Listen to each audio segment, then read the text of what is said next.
बिस्मिल्लाहिर्रहमानिर्रहीम, अस्सलाम वालेकुम, वेलकम टू द बीनर सलीम शो। इमरान खान साहब बहुत बुरे फंस गए हैं, इतने बुरे फंस गए हैं कि मनों के हिसाब से जो गोश्त भी जलाया जा रहा है ज़मान पाक के अंदर, उनसे भी इमरान खान साहब के ऊपर आई हुई जो बलियां हैं वो नहीं टल रही हैं। लगातार जो बुशरा बीबी हैं वो इमरान खान साहब की हिफाजत के लिए, सियासी हिफाजत के लिए, उनकी हुक्मरानी के लिए, जितने भी जो फड्डे चल रहे हैं आसपास उनको ख़त्म करने के लिए किसी ना किसी तरह इमरान खान साहब की गेम एक दफ़ा फिर से अप हो जाए। ज़ाहिर बात है इमरान खान साहब की गेम अप होगी तो ख़ानदान में खुशहाली आएगी, और खुशहाली पैसों से आती है। वो अब जितने पैसे पिछले दौर में बनाए थे, अब जाहिर सी बात है उनके ख़त्म होने का वक्त आता जा रहा है या कम होने का वक्त आता जा रहा है, तो मज़ीद और पैसे चाहिए, तो उसके लिए चिल्ले आपको पता जारी हैं। और हमें ये खबर मिली है कि तकरीबन कोई 11 मन गोश्त है जो कि ज़मान पाक के अंदर एक खड्डा बना करके उसमें जलाया जाता है, और उसके बावजूद जो है वो इमरान खान साहब की मुश्किल ख़त्म नहीं हो रही। अच्छा, अब आप कहेंगी कि जी क्यों मुश्किल ख़त्म नहीं हो रही, मैं आपको बताती हूँ, बारी बारी आप गिन लीजिए। एक तो इसलिए मुश्किल ख़त्म नहीं हो रही है क्योंकि जिस पॉलिटिकल पार्टी की लेबर डे की 1 मार्च को मजदूरों का आलमी दिन मनाया जाता है, और उस हवाले से किसी ने भी इमरान खान साहब को नहीं कहा था, उन्होंने खुद से कहा, अच्छा जेस्चर था कि मजदूरों के साथ इजहार यकजहती करने के लिए, क्योंकि तमाम लेबर्स को उस दिन छुट्टी होती है। वो अलग बात है, हमें तो उस दिन भी छुट्टी नहीं थी, लेकिन खैर एनीवेज छुट्टी वो मनाई जाती है, लेबरर्स को ऑफ दिया जाता है बिकॉज इट्स लेबर डे।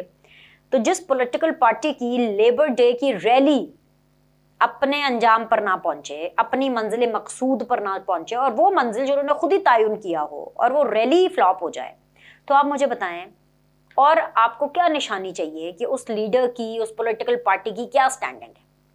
एक तो निशानी नंबर 1 कि लेबर डे की रैली भी फ्लॉप। दूसरी निशानी ये है कि जो चीफ जस्टिस हैं उमर अता बंदयाल साहब, उनके साले, या if I am not mistaken उनके साले ही लगे अमजद नून साहब, उनको भी पकड़ लिया गया है, और उनको पकड़ा है करप्शन में। और छोटी मोटी करप्शन तो ये लोग कर ही नहीं रहे ना, मतलब कोई कितने हैं जी, कोई मुझे बता रहे हैं जी कोई 65 करोड़ की करप्शन है। और करप्शन भी सोचें वो कौन सी वाली करप्शन है, ये लाहौर वेस्ट मैनेजमेंट, जिन्होंने सारा कूड़ा करकट इकट्ठा करना होता है, लाहौर को साफ करना होता है, ये मैनेजमेंट जो है इसकी वेस्ट मैनेजमेंट, उसके कोई 65 करोड़ रुपए हैं जिनका पता ही नहीं है, कोई अता पता ही नहीं है। और जिन साहब ने लिए हैं वो अमजद नून साहब हैं, और ये जो एंटी करप्शन पंजाब है डीजी उनके, उन्होंने जो है ये तमाम तरह के फाइलें खोली हैं, कार्रवाइयाँ शुरू की हैं, तो ये पता चला कि जो अमजद नून साहब हैं वो बंदयाल साहब के साले हैं। अब बंदयाल साहब की सास के हवाले से ऑलरेडी बातें हो चुकी हैं। साकिब निसार जो former chief justice of Pakistan है, उनके और उनके साहबजादे की जो लंबी आन दिहाड़ियाँ हैं, उनके ऊपर भी बात हो चुकी है। अब अगर आप इन सारों को इकट्ठा मिलाएं तो बेसिकली जो इमरान खान साहब के जो मुबैना तौर पर जो सहूलतकार हैं, वो जो सहूलतकार हैं वो भी, उनको भी अपनी अपनी पड़ गई है। तो ये निशानी नंबर 2 है कि इमरान खान साहब के ऊपर से बल्ली नहीं हट रही, कि उन्होंने जिन लोगों ने उनके लिए सहूलतकारी करनी थी वो खुद फंसे में हैं, वो पहले खुद निकलेंगे तो फिर कुछ इमरान खान साहब के लिए करेंगे। तीसरी चीज़ ये है कि पार्लियामेंट ने ये सोचा है कि अब वो अपने आप को खुद तौसीह देगी, और पार्लियामेंट के पास ये इख्तियार है कि वो टेन्योर 1 साल आगे कर सकती है और 2 साल भी कर सकती है। लेकिन अगर 2 साल आगे करना है तो वो साल करके करना है, कि पहले 1 साल की एक्सटेंशन देंगी पार्लियामेंट अपने आप को खुद। और ये बात भी इमरान खान साहब को बता दी गई है। मुज़ाकरात जो है उनका पट्टा बैठ चुका है। ये जो मुज़ाकरात की नाकामी वाली बात है ना, इसकी तो अभी कन्फर्मेशन आपको मिल ही जाएगी, 1 दिन में मिले या 2 दिन में मिले, ये बस आपको आगे पीछे ये मिलने वाली है, ये फट्टे चलने ही वाले हैं, ठीक है, कि जी मुज़ाकरात नाकाम हो गए। और इंतखाबात का रौला मच गया, और इंतखाब जो है वो मिलने नहीं है, और पार्लियामेंट ने अपने आप को, मेरी खबर के हिसाब से आइंदा कुछ दिनों के अंदर आपको ये पता चल जाएगा, ये देखना, ये खबर जो है बिल्कुल 100% इंशाअल्लाह ताला करेक्ट साबित होगी कि 1 साल की तौसीह पार्लियामेंट ने अपने आप को दे देनी है। वहाँ से भी इमरान खान साहब के रौले निकल रहे हैं, कानों से धुएँ निकल रहे हैं, बिखरे हुए बाल हैं बेचारे, मतलब उनका तो शेव करने को भी दिल नहीं करता। वो इसलिए क्योंकि भाई इमरान खान साहब का कोई दाव सीधा बैठ ही नहीं रहा। मनो गोश भी जला लो, हैं, जितनी भी तकरीरें कर लो, लेबर डे की रैली भी निकाल लो, वो भी नहीं चल रही। और मजीद जो उनको तकलीफ दी है, वो कहते हैं ना करवट करवट तकलीफ जो इमरान खान साहब को मिल रही है, वो ये मिल रही है कि थोड़े दिनों पहले आपने एक खबर सुनी होगी, और वो खबर ये थी कि जो बरतानिया की अवाम है वो ये बेसिकली मांग कर रही है कि जो नए बादशाह की ताजपोशी है द रॉयल फैमिली की, वो हमारे पैसों से ना की जाए। यह खबर मैं आपको आज इसलिए बता रही हूँ क्योंकि ताजपोशी होने वाली है, और ताजपोशी है 6 मई को, 6 मई को। और यह खबर मैं आपको इसलिए बता रही हूँ कि एक वो मुल्क है, वही मुल्क जहाँ पर इमरान खान साहब ने तालीम हासिल की, तरबियत का नहीं मैं कह सकती, उस मुल्क में उन्होंने तालीम हासिल की।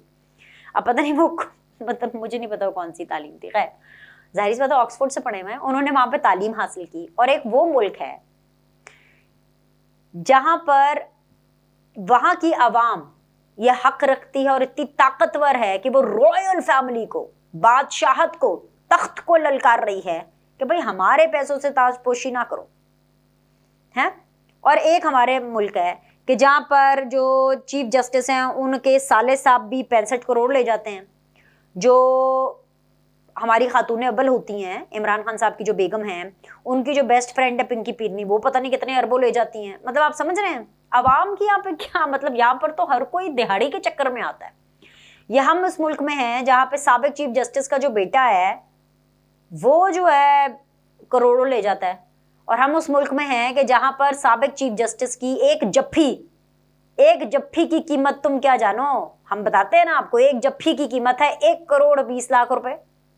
जफ्फी डालनी थी ना, कह नहीं रहे थे नजम साकिब कि आके बस आपने ना पापा को जफ्फी डालनी है। मतलब जहां पे जफ्फियां इतनी महंगी हो, आप सोचे 1 करोड़ 20 लाख की, तो जलन तो होती है।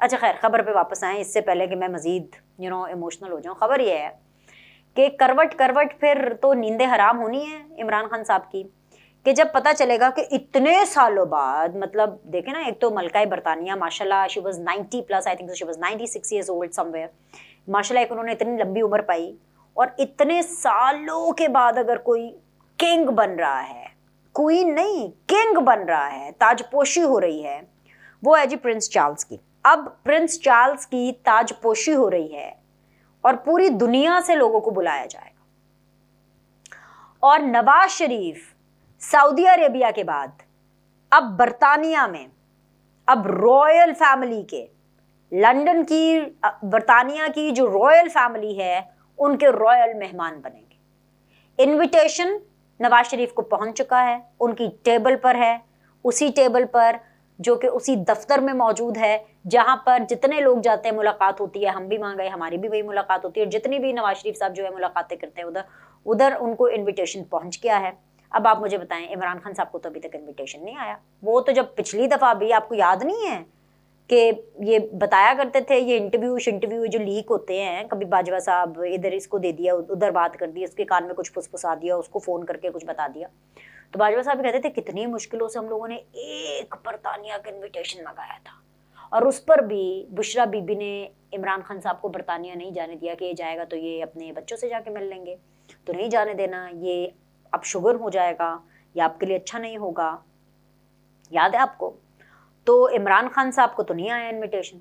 तब आप मुझे बताएं कितनी ज्यादती है। इलेक्शन इमरान खान को नहीं मिल रहे, सड़कों के ऊपर उनकी किसी किस्म का जो एहतजाज है वो काम नहीं कर रहा, फ्रेंडली एहतजाज हो, लेबर डे के साथ यकजहती वाला एहतजाज भी हो, वो भी उनके लिए काम नहीं कर रहा, जो चीफ जस्टिस हैं वो भी उनके लिए कुछ नहीं कर पा रहे हैं, जो सुप्रीम कोर्ट को देख रहे हैं उसके ऊपर भी कुछ नहीं कर पा रहे हैं, बल्कि जो पिछली चीफ जस्टिस ने जो उनके साथ किया था उनका भी जो है वो कट्टा खुल गया है, वो और मजीद खुल गया है कि भाई अगर एक टिकट लेने के लिए, टिकट देने के लिए, सिफारिश करने के लिए अगर ये करोड़ों रुपए देते थे, तो सोचो नवाज शरीफ को बाहर निकालने के लिए इन्होंने क्या क्या कुछ नहीं लिया होगा, क्या सौदेबाजी होगी।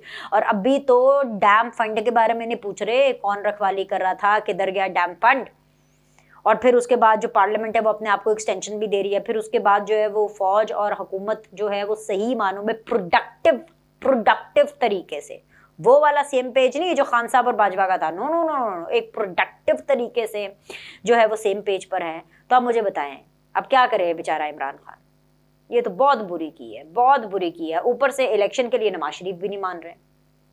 तो फिर इमरान खान साहब ने सोचा कि अब यहां पर भी लेन देन करना पड़ेगा, अब क्योंकि सब फंसे हुए हैं, इमरान खान उनके सारे सहूलतकार फंसे हुए हैं, तो जो गोट फंसी हुई है ना उसको कैसे निकालना है।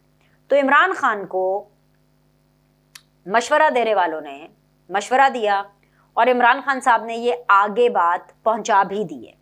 ठीक है, मैं सिर्फ अभी आपको इतना ही बताऊंगी, बात बता देती हूँ क्या पहुंचाई है। अब इमरान खान साहब के खुराफाती दिमाग के अंदर ये आया है कि वो सुप्रीम कोर्ट को एंड खास तौर पे चीफ जस्टिस उमर अता बंदयाल साहब को किसी तरह पहुंचाएं और उन 3 रुकनी बेंच को, क्योंकि जो जस्टिस एजाज साहब हैं वो भी इस लाइन में है ना, उन्होंने भी तो चीफ जस्टिस बनना है आफ्टर काजी फायज ईसा साहब, और फिर उसके बाद जस्टिस मुनीब साहब हैं, उन्होंने भी तो बनना ही है after that the chief justice. ये वही लाइन है। तो उन्होंने भाई ये सोचा है कि जी अब वो पैगाम पहुंचाया जाएगा और ये ऑफर इमरान खान साहब की तरफ से रखी जाएगी। और ये वो ऑफर जाहिर बात है आपको खुले में थोड़ी ना रखेंगे, ऐसी ऑफरें रखी जाती हैं एक तरीके से और फिर ये निकलती भी एक तरीके से। तो ये जो पब्लिक होगी ना, ये ऑफर, ये तब ऑफर पब्लिक होगी कि जब आप भूल जाएंगे कि ये बात मैंने आपको बताई थी। तो फिर मैं आपको दोबारा याद कराऊंगी कि मैंने आपको इस वीडियो के अंदर ये बात बताई है। अब आप ऑफर सुन लीजिए कि वो क्या है। ऑफर इमरान खान साहब ये करने वाले हैं कि भाई अभी हंटर के जरिए, हंटर वाले मुज़ाकरात तो आपने कराने की कोशिश कर दी जो कि कामयाब नहीं हो पा रहे हैं और कोई दाव इमरान खान साहब का सीधा नहीं पड़ रहा है। तो अब आप ये ऑफर कराएं कि हम नवाज शरीफ की नाअहली को ख़त्म करते हैं, क्योंकि नवाज शरीफ की अभी भी पूरी दुनिया में इज्जत है, नवाज शरीफ की तो अभी भी पूरी दुनिया में सुनी जा रही है। और सबसे बड़ी बात यह है कि शहबाज शरीफ जो है वो भी चाहते ना चाहते हुए नवाज शरीफ की सुन रहा है। और नवाज शरीफ को इलेक्शन नहीं चाहिए, क्योंकि नवाज शरीफ ने अभी तक पूरी तरह से किरदारों को सिर्फ एक्सपोज करने का भी मरहला नहीं हुआ, बल्कि नवाज शरीफ सिर्फ एक्सपोज नहीं करना चाहते किरदारों को, वो एक्सपोज तो कर ही रहे हैं, आगे भी करते रहेंगे, पहले भी उन्होंने किया था। लेकिन वो ये चाहते हैं कि जो ये किरदार हैं इनको कोई सजा भी तो मिले। मतलब है जनरल बाजवा, जनरल फैज एम ही चले जाएंगे, कुछ नहीं होगा उनके ऊपर। साकिब निसार साहब एम ही दंदनाते फिरेंगे, वो खोसा साहब एम ही दंदनाते फिरेंगे, चीफ जस्टिस उमर अता बंदयाल साहब जो है वो एम ही बस इनको ऐसे गंदा कर देंगे और दैट्स इट। कोई कार्रवाई भी तो होनी चाहिए, कम से कम पेंशन ही वापस ले लो। मुझे नहीं पता वो किस तरह की कार्रवाई चाहते हैं, ये तो मैं कह रही हूँ कि पेंशन वापस ले लिया जो भी है, लेकिन बट द पॉइंट इज कि कार्रवाई भी वो मांग रहे हैं। नवाज शरीफ कह रहे हैं कि नेम एंड शेमिंग से काम नहीं चलेगा, बल्कि उनको अकाउंटेबल ठहराया जाए इन लोगों को और इनको सजा सुनाई जाए। तो भाई इमरान खान साहब के खुराफाती दिमाग में ख्याल आया और उन्होंने कहा कि भाई बड़ी सीधी सी बात है, ऐसा करते हैं भाई नवाज शरीफ को पहले नवाज शरीफ को ठंडा करो नवाज शरीफ साहब को, तो नवाज शरीफ दी डिस्क्वालिफिकेशन खत्म करते हैं, ये डील दी। और दूसरे तरीके से इन रिटर्न इमरान खान साहब को क्या चाहिए कि उनके ऊपर 145 146 केसेस हैं, वो सारे केसेस खत्म हो, सारे केसेस इमरान खान साहब के ऊपर भी खत्म हो और एक कोई भी इलेक्शन की तारीख दे दे, चाहे भले हुकूमत अपनी मर्जी की दे दे। मेरे केस भी सारे खत्म, नवाज शरीफ की डिस्क्वालिफिकेशन भी खत्म और एक डेट दे दे। मैं महीने के ऊपर भी नहीं, मैं किसी महीने में किसी तारीख के ऊपर भी नहीं अड़ता, बस ये एक अनाउंस कर दें इलेक्शन की ये तारीख होगी, चाहे भले 4 महीने बाद की कर दे, चाहे भले 1 साल के बाद की कर दे। अब ये वो डील है जो कि इमरान खान साहब ने तैयार कर ली है और आगे पहुंचा भी दी है, ताकि जो लोग जिनकी बात मानी रखती है, जिनकी बात में वजन होता है, ये मुज़ाकरात के बीच में इन्होंने ये ऐसे करके हल्के से पिछली गली से ये बातें आगे डाल देंगे। मैं आपको ये भी बता दूं कि इस डील को भी ओवर रूल कर दिया जाएगा, ये चल जाए, मैं आपको ये भी बता देती हूँ। और आपको ये खबर भी पता चल जाएगी कि ये डील जो इमरान खान साहब ने दी है इसके ऊपर भी चर्चा होगी और ये भी चर्चा होगी कि इस डील को भी ओवर रूल कर दिया जाएगा। उसकी वजह यह है कि नवाज शरीफ इस पोजीशन में आ चुके हैं स्ट्रांगली कि उनको किसी की कोई डील की जरूरत नहीं है। वो चाहते हैं कि जब तक सजा जजा का कॉन्सेप्ट पाकिस्तान में इस हवाले से क्लियर नहीं होता, उनको रत्ती भर फर्क नहीं पड़ता। तो उन्होंने इस दफा बिल्कुल भी लचक जो है वो नहीं दिखानी। अभी फिलहाल उनका जो फोकस है वो 6 मई को है। सूट शूट उन्होंने तैयार करने अपने शुरू कर दिए हैं कि 6 मई को जब मैंने जाना है ताजपोशी पर तो मैंने क्या कपड़े पहन के जाने हैं, क्या मेरा होगा। और हम सबको इंतजार रहेगा कि 6 मई को जो ताजपोशी हो रही है उसमें क्या मनाजर निकलेंगे, क्योंकि जो बरतानिया से मनाजर आएंगे वो जमान पाक में आग लगा देंगे। इस टाइम पर जमान पाक में सिर्फ और सिर्फ गोश्त जलने का धुआं निकलता है। 6 मई को और 6 मई के बाद दिल जलने का भी धुआं निकलेगा। लाइक करें, सब्सक्राइब करें। आपसे अगले द बीनर सलीम शो में मिलते हैं।